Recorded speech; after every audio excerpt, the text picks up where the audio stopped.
Time for another Gobbet from the man with the face for radio. This is number 49, Flu Deaths, from November 3rd, 2008. It's flu season.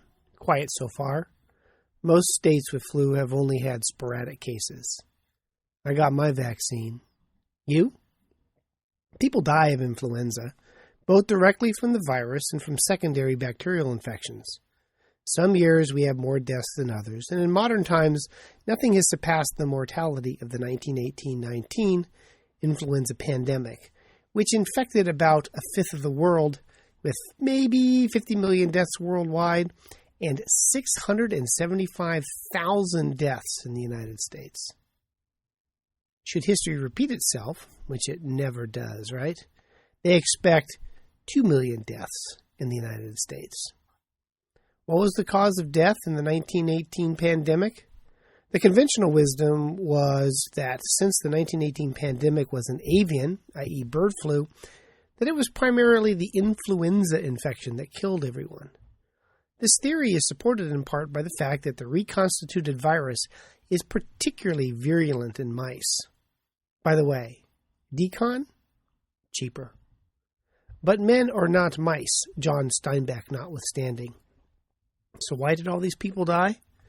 Well, quote, in the current study, we have examined the recut tissue specimens obtained during autopsies from 58 influenza victims in the 1918-19 pandemic and reviewed epidemiologic, pathologic, and microbiologic data from published reports for 8,398 postmortem examinations bearing on these questions, end quote.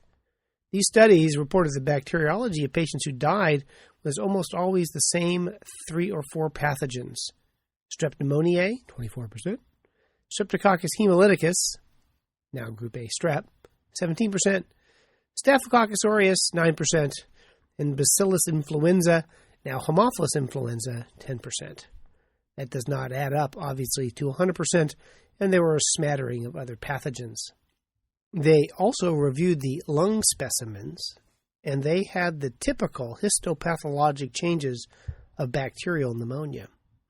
Death from bacterial superinfection was thought to be the cause of death at the time.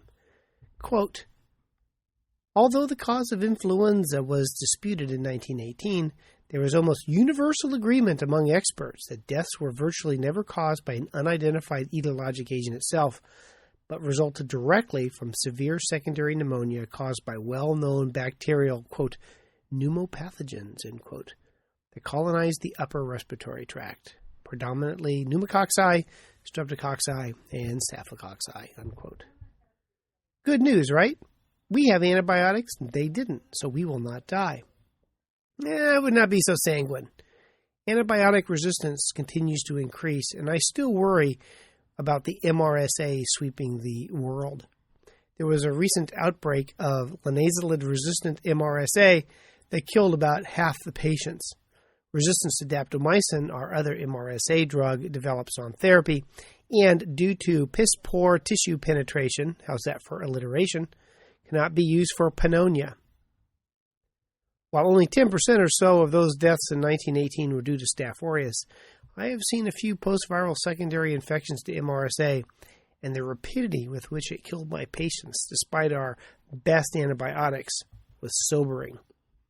A bad influenza year and a relatively widespread MRSA colonization could mark the perfect storm for an increase in pneumonias that we can't treat and influenza deaths. Glad I got my vaccine. You?